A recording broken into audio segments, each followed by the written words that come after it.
Do you ever wonder why some pieces of literature live to tell their tales and some don't? Obviously, it's because some pieces of literature are written better than others, right? Well, that's partially correct. But what I was getting at is that some pieces of literature are stories told for a point, or mythology, and they help people understand how to handle certain situations or life in general. Well, what are some examples of literature that embody this? Euripides' Trojan Woman and Virgil's Aeneid are both great examples. Oh, right. Both of those pieces help us to handle different situations, like how to deal with losing a loved one, or how to persevere in a tough situation, and why you should never rely on others too much. Exactly.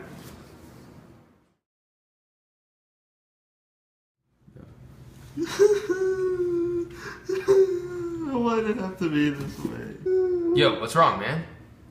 My dad just died because of a heart attack. It happened too soon. Look, I know it's hard to cope with, but everything will be alright. Remember what happened in the Aeneid when Aeneas had to leave for Carthage? In Virgil's Aeneid it says, Aeneas shelters here with 7 ships, all he can muster. All the storm has left. The Trojans, longing so to touch the land, now disembark to gain the wished-for sands. Despite many losses, like Dido committing suicide or Troy being destroyed, Aeneas battled on and eventually settled down peacefully in Italy. I guess you're right. Everyone goes through this type of thing.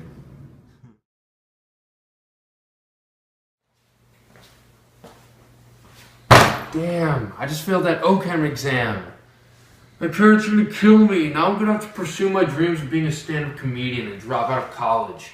It's alright, dude. We all can't get straight A's, especially in OCHEM.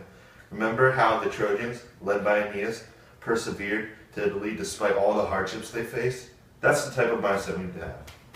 Yeah, you're right. I remember I failed my first calc exam, but then ended up getting a B in the class because I persevered. Attaboy! Hey man, can I copy your homework? I fell asleep last night, so I didn't get my homework done. I knew one of my homies would have their homework done. Sorry, man. I already turned mine in. What the hell, man? I was relying on you. You can't always rely on others to do your work for you. What's going to happen when you get a job and can't carry your own weight? Remember how Andromache and Hecuba tried to rely on the gods to help them and the Trojan women, and afterwards they didn't get the help they were asking for?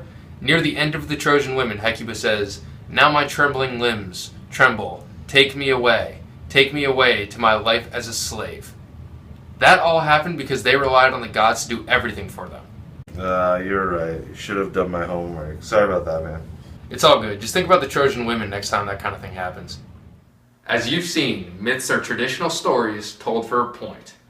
Both Virgil's Aeneid and Euripides' Trojan women embody this. In addition to the lessons that we've just shown, there are a multitude of other lessons that can be learned from reading both Virgil's Aeneid and Euripides' Trojan Woman. For these reasons, We highly recommend that both the Aeneid and the Trojan Woman become mandatory readings for OSU freshmen.